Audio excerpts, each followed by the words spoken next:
So anything else you need me for? Yeah, you hit it pretty hard. Abby, you okay? Abby, come on, let's go. How do you think it happened? It crashed. I know that's silly, but what do you think happened? You know, maybe the guy driving dropped his ice cream on his shorts. And bam, Luca!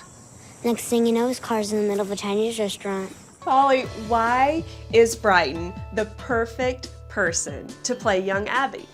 Look at her. She's perfect. She's Brighton's. She not only is she lovely, but she's an amazing actress. Really is, and she really studied Abby and Abby things, and her performance is outstanding. Plus, we're like BFFs, so. I can tell you guys have a close relationship already. How did you get involved with this? How did you get this role? And did you know much about NCIS and Abby before you took part? Well, first I YouTubed Abby, and then I Googled her background, Abby background, and then I just watched her a bunch, and she was really great, so I tried to be like her. What did you think the first time you met Pauley? She's very pretty, and she's very sweet. Well, do you want to be an actress for a long, long time? As long as I can. What kind of advice, Pauley, would you give Brighton about doing this into the future? I would always say to remember that have fun. And if you're not having fun, something's wrong. Nope. This is Brighton's first interview ever. I was excited it was her first time at ET, but this is her first interview ever. And this is the one you guys are gonna pull out of the archives and show when she wins her Oscar. How wonderful is it for you to have an older sibling who kind of can help you, along the path, who kind of knows what's happening and has been there a little bit? It's really great to have my sister, and I love her so much. I'm trying to beat her on followers, and thank you for giving me shout-outs. I'm trying to beat her on but Twitter. I can't, so On hard. Twitter. You're trying. How are you doing with that competition? I'm trying as best as I can, but she's pretty good at that. What really stood out as the most fun part of it? My favorite was either the first or the last day. The first was probably one of the best for me because I was the most excited.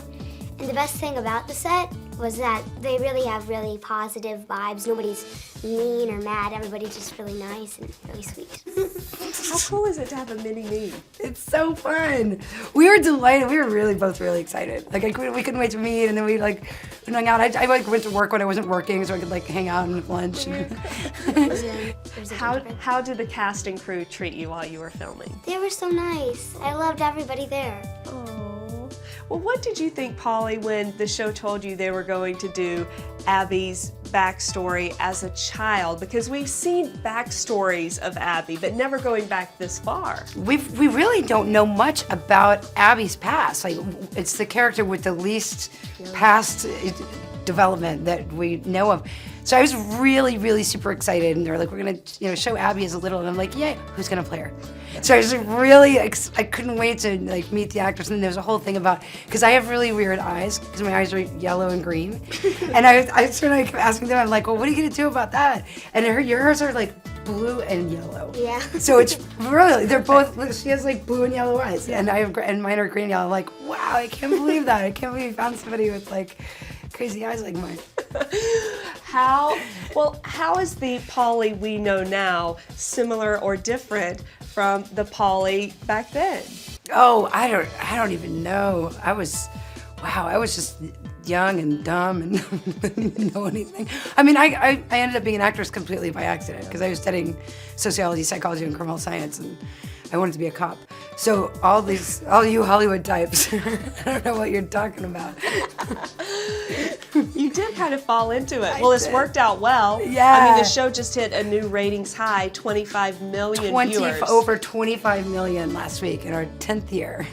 How remarkable is it for the 10th season to be hitting ratings and numbers like that? It's some sort of television history. It has to be. I've never heard of such a thing. And it wasn't just a fluke. It's consistently every year. We're topping 20 million every year. And it just makes me smile because I love my job. I just want to say thank you because that means I get to go to work every day. And obviously the viewers love it. Why do you think the show really is so appealing to so many people week after week, year after year. It's such a good show that it's this blend of drama. You know, you have a heavy military drama, but it's also hilarious. It's like funnier than most sitcoms, and I think that's kind of like life. Like life is in general is this mixture of like, you know, comedy and drama and sad things and good things, and within pretty much any episode you're gonna laugh yourself silly, and you might end up like having a tear or two at the same time. It's that, and also it's the characters. It's these characters that people feel like they feel like they're their family. And in between Tuesday to Tuesday, they're like, I wonder what those goofballs are up to. Like, you miss them. Yeah. I miss them. I want to like see what's going on. What are you making? If I told you that it would ruin the surprise. And surprises are the best because your eyes get to pop out and you can see the world better. Abby! Okay. Ready. Yay! Does anything here match? No. The weapon was probably ditched somewhere before the crash. Because wait, was I in number 4 or number 5 now? Are you sure you're okay? Yes. Let's get to the blood spatter evidence.